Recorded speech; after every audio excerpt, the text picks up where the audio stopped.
the Iranian people are protesting, usually they're anti-Palestinian cause people, they're anti-Islamic, they're pro-constitutional monarchy. So it doesn't fit the types of revolution that people want to highlight, right? Usually, like, your revolution should be anti-imperialist West, it should be anti-Zionist, it should be anti-monarchy, it should be, I don't know. So this doesn't, an anti-Islamic, pro-constitutional monarchy, pro-American, pro-Israeli revolution doesn't match the kind of revolution that, like, you want to highlight as much. Maybe I think that might be the reason. But what do you think? Do you have any guesses yourself? I don't. No, I No. don't.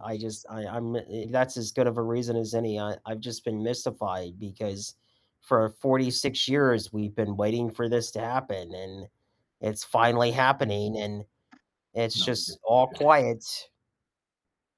Yeah, Americans still think that the Shah was a brutal dictator, that he was in, like, Zunair, add him. Where is He was Greta? in, Where is the activist? yeah, exactly. I mean, They're on the even in other America, side. they think, like, even in No, America, they for real. think the Shah was installed by America against the democratically elected Mossadegh in a coup, which is a bullshit leftist lie that needs to be responded to. They think that he was torturing people. I was watching Hassanabi, and he was like, "Of course they don't want Pahlavi. Are you kidding me? That's just a few Iranians in LA that might want that." But his chat was constantly telling him, "No, they're actually chanting his name," and he was like, "What are you talking about? The Iranian peoples don't want a brutal dictator back in Iran." He was insulting his own audience for even thinking that. Even some well-meaning Americans, like some conservatives, think the Shah was evil and torturing people, and it was against the democratically elected Mossadegh came into power. So like, a lot of people are like, wait, do Iranian people want that guy, like that family, back in charge? Like, weren't they? Didn't they do a revolution to get rid of him? Like, so what? Like, that doesn't make sense. So it requires a lot of explanation, and a lot of people think it might find it too complicated. So they just want to go to a more simple, easy to understand conflict. Maybe that also might be a reason. Yeah. Thank you. Hila, you wanted to say something? You wanted to add to So this? much. Oh I no, mean, so if it's so much, I will add you to the list. But if you oh, just okay. wanted to just But I mean, add all to the this, people that are yeah. silenced, they are the evil Mm. forces, and it's not just an accident. It's not because it's Okay, complicated. I see. Okay, let's go to. So this is the list I have: Joshua, Samantha, Gary, Zunair, Hila. If I miss anybody, I didn't miss anybody. Okay, Joshua. Yeah. Okay, First of all, I just want to say I was watching Tusi, of course. I've been watching him for quite a while. And then Goldie, and then it was great to see you joining Goldie a few days ago. It's really disturbing to see the disinterest, but I think a part of it is just the fact that they've been dishing out all this bullshit for the last 50 years. And this part of the two twin pillars of this leftist push the last half a century has been sort of like the pseudo socialism and this Palestinianism. And this sort of reveals it to be a fraud. And their whole cause of 50 years seems to me to be revealed as a fraud. So a lot of it, I think, has to do with their narcissism and their ego and the fact that they just can't let go of this story that they've been told for decades, right? And some of us have been watching this unwind for years, and it feels amazing to witness this. At the same time, I can't help feeling a little like Schadenfreude and rage at the fact that no one's paying attention to it.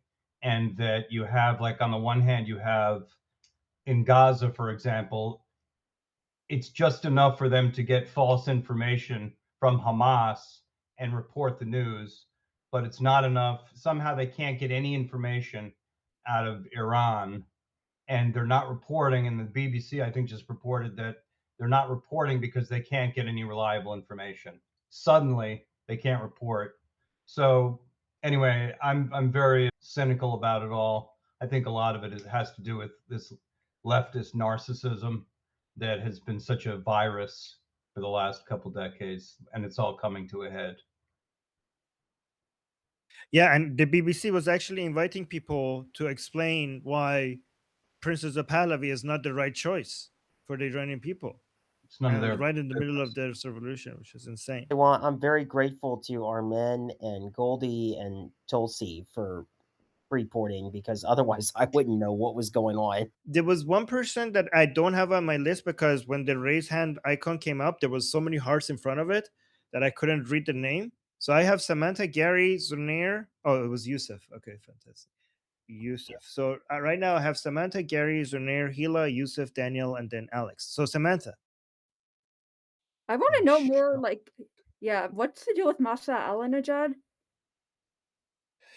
Masih Alinejad hates Princess of Pahlavi because she's jealous and she wanted to be the number one person, and she was trying to at some point using his name to make herself bigger by trying to be next to him all the time, like in a coalition that they started.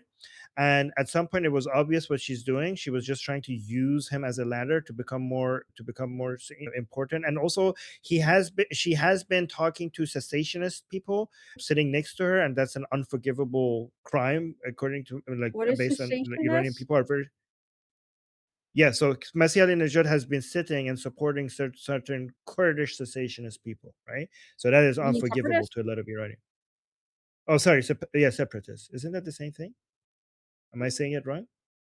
I thought that was the same thing. Yeah. So separatists, yes. And now you could see how evil she is today, like that we were right about her, because when she's posting videos of the protests in the first couple of days, she was basically not only cherry picking every videos of people without chance referring Pahlavi.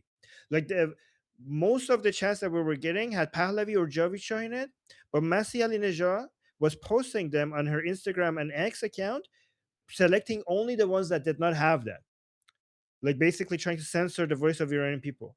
And then she was called out for it. And then she started to just post a few ones that had Javi, but then a lot that didn't, but then just one or two here and there that had Javi when she was being called out. But you can see that her priority is like for her, this is not about the freedom of Iranian people. For her, that this is about a competition and trying to be the main person that is recognized as the leader of the revolution. And Iranian people hate her. And yes, by the way, CNN invited her to come speak as which is insane. And you also, by the way, you could see how much Iranian people hate her because God said, I don't know why, he also invited her as a guest and talk to her. And you could see the comment section is filled with Iranian people like, well, what are you doing? All right. So let's go to Gary. Yeah. Armin, thanks so much. And it's great to hear everybody once again. First of all, I just want to make a comment that you prepared us well for what transpired starting on Thursday in particular. And thank you for that.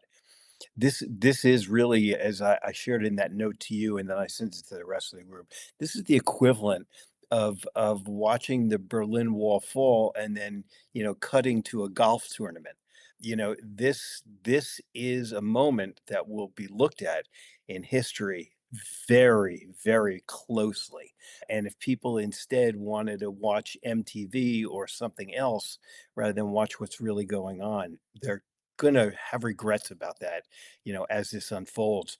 As I pointed out to you and others, it's a very good idea every morning before you head off to work to read 7 newspapers, starting from Pakistan all the way to Washington. And the first one I read in the morning is Al Jazeera because I want to understand the BS side of things. And Al Jazeera has been very clear in its mutedness that it is not looking forward to any change in Iran. And that's very important information when Qatar is sending that signal. This explains some of the muted response, perhaps within the US administration to a certain extent. But the Sunni world is watching this very, very closely and is not happy about the possibility of Iran becoming a democratic society that aligns with the West. That will not, as you pointed out before, that will not fit with the narrative that is persisting on US, European campuses and streets. So this is a moment that will be like the fall of the Berlin Wall. It may be in more slow motion, but the hope here is, like in Berlin, the Stasi did not show up, Russian troops did not show up, and regular East German police did not show up. Thank goodness. That can still happen in Iran. And that is the dread. And that's why the people are being heroic and brave by risking that happening. That's Really good points, especially Al Jazeera representing Qatar's position. For Qatar, losing Islamic Republic would be devastating because Islamic Republic has many times stood up for Qatar, especially against Saudi Arabia and the UAE. Qatar considers Islamic Republic an important ally, and losing them would be devastating. For Saudi Arabia, it's interesting to think about Saudi Arabia because Saudi Arabia really needs to somehow get into the Abrahamic Accords without pissing off its people too much. However, if Iran becomes a secular democracy, Israel having Iran as an ally will be much more significant than having Saudi Arabia as an ally. So that would be a major competition to Saudi Arabia. And your point regarding the students in universities, I can't wait to see how they're going to be talking about it because they constantly try to pretend that they are the defenders of, I don't know, people in other countries of different ethnicities. So if we have a full nation eventually be free and supporting a king and celebrating him and also celebrating their relationship with United States and Israel, are they just going to continue ignoring that for like decades? So that would be interesting to see. I don't know. Yeah. And Armin, I have to say, I don't think there's enough. I'm a physician, and I don't think there's enough lithium and antipsychotic medication to go around to quell the anxiety that they're going to be feeling when Iran does fall. And clearly, the likelihood is that the people will succeed because you just can't stop 10 million people in the Right. street. There's just no way to do it without nuclear weapons. Right. And and this is a big if, these rounds of revolutions, which I'm not saying they will, but if they do, all the reasons they came out are not just there, but they're going to get worse. Yes. So the electricity, the water, the inflation, if this round of the revolution doesn't become successful, which I'm not saying it won't, but I'm just saying that all of those problems are going to become 10 times worse in the next couple of maybe not even years, months. So we're going to have more waves of this revolution, even if this is not the one. But I'm not, yeah, well, we'll have to see. All right. What I have on the list is, and if I don't read your name and you raise your hand, please raise your hand again. Zonair, Hila, Yusuf, Daniel, Alex, Shaw, Tom, Savannah. Sorry if I mispronounced anybody. So, Zonair. Yeah, so I'm not a history expert, but I definitely think most Americans are not even cognizant of American history, much less South American history or Middle Eastern history. So that is a huge problem. I think that I saw Fareed Zakaria and Caitlin Collins on CNN today talking about the Iranian conflict for the first time since it began. And I noticed that even Fareed Zakaria, who I consider to be a pretty geopolitical juggernaut in the field, he spoke about it in very lackadaisical and ambiguous terms, basically saying, we don't really know what's going on. Everything's very unclear. He's talking as if he doesn't have like degrees from Yale and Harvard and doesn't know like history like the back of his hand, which I'm pretty sure he does. But he was speaking about it as if we don't know what's going on. And I will give him the benefit of the doubt because Iran obviously intentionally blacked out the whole internet to basically cut out all communication and all information. And since social media and videos and audio and those podcasts are how we communicate with the whole world, Iran basically became like this black hole. So we don't know what's going on, which is obviously leads to a lot of questions, a lot of concerns, especially for someone like me who likes to look at statistics and look at what can be measured and what can be valued like that. All of that information can only be looked at, retrospectively at this point.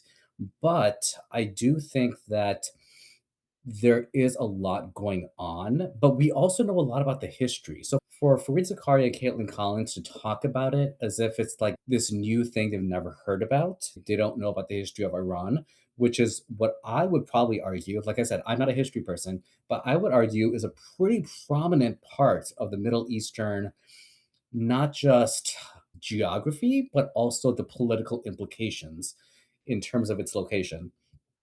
So for them to talk about it as if we don't really know what's going on, it's really unclear, could the Shah be returned? They're not putting it in context like the news usually should. And that to me, that lack of gumption shows that it doesn't fit with the narrative, which I think is what Armin is it Armin? If you look at the liberals today, they see things very black and white. And I think one of the biggest black and white things for them is the whole Israel Gaza conflict. So when Israel attacked Iran, I feel like a lot of liberals thought, oh, since Israel is such a malicious, negative actor in the world, especially in the East, Iran must be the good guy. So it's almost as if they see anything that Israel does as negative, and the enemy of my enemy must be my friend. And also on The View, I was listening to Sonny Hostin and Anna Navarro talk about Venezuela conflict. So Ana Navarro, she is a geopolitical person and she grew up in Nicaragua. So she actually has personal experience and geopolitical experience with dictatorships and their complications. Whereas Sonny Hostin is a federal prosecutor and an attorney. So she thinks about things in terms of the law. And Ana Navarro is like, well, Venezuela was a dictatorship. There are hundreds or thousands, probably even tens of thousands of people who have been imprisoned, subjected to violence, oppressed. And if a dictatorship is removed, this is a good thing. And Sonny Hostin's like, nope, it was against the law. It was against the law. And Anna's like, no, you don't understand. Like, the laws are not even applicable there. In that country, like, laws have been extinct for like 10,000 years. So what are you talking? And Anna was like, no. Which law? Which law you're talking about? Just law in general. So Sonny Hostin said the abduction or kidnapping, or the Oh, taking the yeah, okay, Maduro from Venezuela was illegal. Which, yeah, technically it was yeah. illegal, but considering the oppression and the system that's actually in place, something has to be done. So I hate to use this term Trump derangement syndrome because I don't think it's the right term. But anytime I see someone who disagrees with Trump basically because Trump did it, it's like you're not looking at the actual evidence. Trump obviously doesn't care about the Venezuelan people. Trump doesn't care about democracy. Trump doesn't care about anything but himself. He's clearly a narcissistic sociopath. I was going to say psychopath, but I think it's more sociopathic. But if he does something that removes a dictator and increases the chance of democracy in the world, I look at that from a utilitarian perspective and look at that as a net positive. So that is my take. Let's see if I wrote anything else down. Oh, just a quick question. What type of doctor are you, Friedman? You're muted. I'm a nephrologist and an organ transplant specialist, and it's one of the connections and the reason I still do have communications with people in Iran is because solid organ transplant in Iran is very, very excellent. And so I do have direct communications with folks within Iran around transplant medicine on a weekly basis, essentially. Plus, there are a huge number of Iranian transplant physicians who relocated here to the United States sometime after the revolution. And that's my connection prior to my initial foray into U.S. Foreign Service. I'm a pathologist. I don't know if it's relevant, but my dad is the first doctor in Iran who moved the heart from one patient to another. The first Can I ask heart. his name? Yeah, so well, we call him Shahryar, but his real name is Muhammad Ali Navabi. Okay, not a Doctor, familiar heart name, surgeon. but that's, yeah. Well, he's very familiar. Like, he's like one of the biggest heart surgeons in Iran, Muhammad Ali Yeah. Navabi. Yeah. I look him up, so because it might be relevant too. So Zunair, I hope that answered your question. It did, yeah. Thank you. All right, let's go to by the way, Zunair, very interesting points. Okay. I wanted to respond to some of them, but because the list is big, I'm going to move on. Because we have Hila, Yusuf, Daniel, Alex, Shaul, Tom, Savannah, Himet, Nelbani. Okay, so Hila. Hi, thank you. Shalom. I'm so happy, Shalom. Armin. I'm with you all the time. Here in Israel, we are with you 24/7, all the time. So I just wanted to say, Carmen, when you talked about Iranian messages, we got them a lot during these last 2 years. So it's not a big deal. Politicians got them as well, and they said, don't mind it. But if they were thinking they were going to bomb us in 12 o'clock, they would probably bomb them before, but I don't think they want to escalate it. I think they want to let them sweat. So we will not do a pre whatever. We will take the loss of the street. But anyway, you had another one. I don't know his name. Something PDB, something like this. Oh, Like in Patrick American media. McDavid. Patrick He was McDavid. sleeping online. The mask fell off. You have to run it everywhere. I mean, all these people where their mask is sleeping, you know. Oh, the part that he misspoke, like he He gave said away like that he's who from gave him the note, like the real name. the MEK. Yeah. So he mentioned the group MEK. Yes, we did. That's huge. We that's huge. Yeah, we did show that on the show on live. Me and Goldie would show that. But I mean, I saw the Carl Tuckers on People See is more famous. I don't know. I mean, why this one is running and everyone is seeing it viral, and the other one is like not. I don't know. Yeah. Well, Is we less did our important part. So because it was big, at my opinion. Yeah. But and another thing I wanted to let you know that my friends, the Palestinian friends I had from the peace talks, kind of woke up today after a lot of time of silence. Some people like my post about the Iranian regimes falling, but the other really, ones I saw really, this was in private, but other ones were getting loud on threads and stuff. Like, oh, I'm so confused. What did the Iranian people will do now? They're going to be Jewish, they're going to be Christian, they're going to be atheist, what they're going to do? And like naive question. And then like people answer, I answered. I didn't know how much to push it, I tell you the truth. But in the end, it got to like, oh, you are so foolish. You're so foolish that you think that Islam is strictly opposed and it's a free choice that they have. So they're starting the narrative. That's what I think, and the wave is coming. So you be careful from the backlash. Yeah. The It's gonna be Iranian people never forget that the so-called Palestinians helped Saddam against Iran during the 8-year war. So this is one thing that they never forget, and they also don't forget that in so-called Palestine they had a statue of Saddam raised in his honor. So they will never forget that as well. Yeah, but I think they're Yeah. splitting. I think they're like, some of them are maybe getting to understand the point, and some of them are getting even more radical. Yeah. Okay. Okay, that's good to know.